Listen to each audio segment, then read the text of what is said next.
Imagine standing in front of the largest building ever constructed by human hands, a structure so enormous that actual clouds form inside it. Now imagine the massive doors of that building swinging open, and rolling out into the daylight comes something the world has never seen before. Something so big, so bold, so outrageously ambitious that experienced aviation engineers said it couldn't be done. And yet, there it was. This is the story of the Boeing 747 rollout. And trust me, it's even more extraordinary than you think. Let's go back to September 30th, 1968. Everett, Washington, a small town just north of Seattle that most Americans had never heard of until Boeing decided to do something absolutely historic there. The plan? Build the world's largest commercial aircraft. But here's the thing, there was no factory on Earth big enough to build it, so Boeing did what only Boeing would do. They built one from scratch. In just under 2 years, Boeing constructed the Everett assembly plant. And not just any building. When completed, it was the largest building by volume in the history of humanity, enclosing around 158 million cubic feet under a single roof. It is so vast that on certain humid days, actual clouds form inside. Fog. Inside a factory. Let that sink in for a second. The building has since been expanded twice, in 1979 and 1990, and today holds over 472 million cubic feet. Still the Guinness World Record holder for the largest building by volume on Earth. Around 50,000 workers came to Everett to make this happen. The town practically doubled in size overnight. Trailer parks, tent cities, makeshift housing. People working around the clock, building a factory and an airplane at the same time. Boeing's team called themselves the Incredibles, because what they were attempting truly seemed impossible. Now, who was crazy enough to dream all this up? His name was Juan Trippe, the president of Pan American World Airways, arguably the most powerful and visionary airline executive in the world at the time. Trippe had a dream: democratize air travel. Make flying accessible not just to the wealthy, but to everyday people. And to do that, he needed a plane that could carry hundreds of passengers across oceans, and do it economically by dramatically lowering the cost per seat.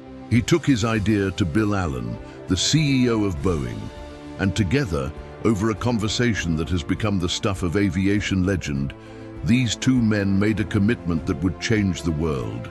Pan Am would place an order for 25 of these jets. Boeing would build them.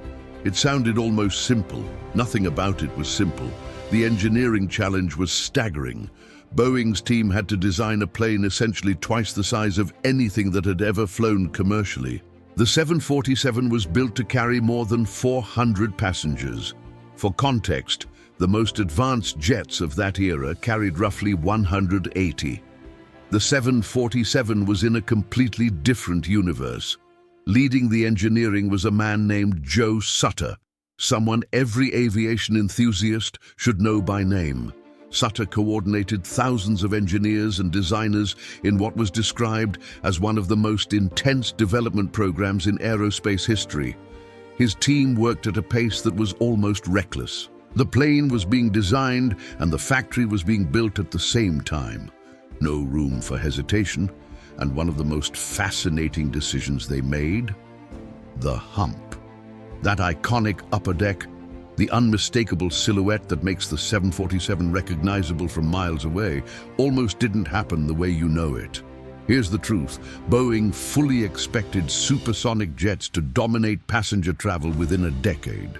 So the team designed the 747 with the cockpit placed on an elevated upper deck, freeing the entire nose to swing upward for cargo loading. The plane could convert into a freighter once supersonic jets took the passengers.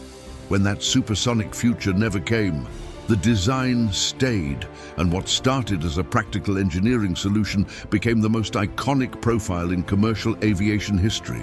If you're enjoying this, hit the like button and subscribe to the channel. We've got more incredible aviation content coming your way. So, September 30th, 1968, the day of the rollout. Thousands of people converged on Everett. Airline executives, engineers, journalists, politicians, workers and their families. Representatives from 26 airlines attended, and in a ceremony that has never been repeated, 26 flight attendants, one from each airline, christened the aircraft by smashing bottles of champagne against the fuselage at the same time.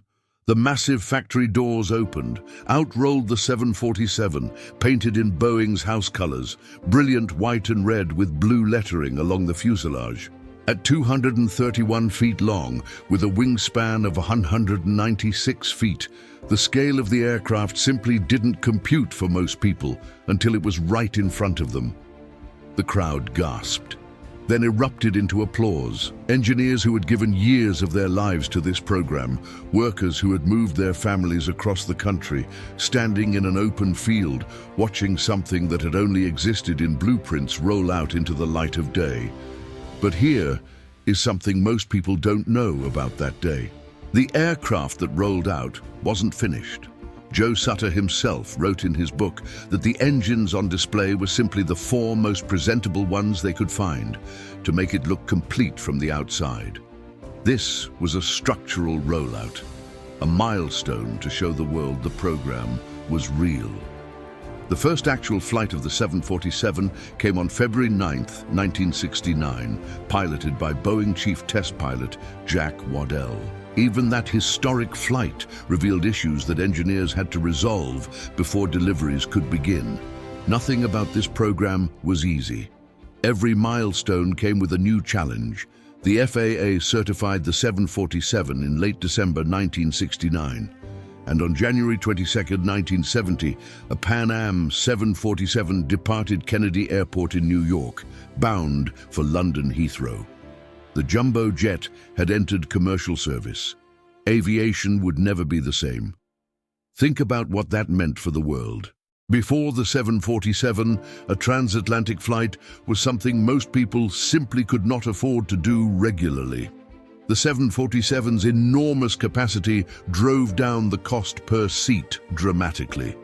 It fundamentally changed the economics of international air travel. Historians credit the 747 with doing more to open global travel to ordinary people than any other single aircraft in history. Some planes carry passengers. The 747 changed what the world looked like. Tell me in the comments, did you know the 747's hump started as a cargo loading solution? I'm genuinely curious how many of you already knew that story. The Everett factory is still standing today, still the largest building by volume on the planet, still building Boeing aircraft.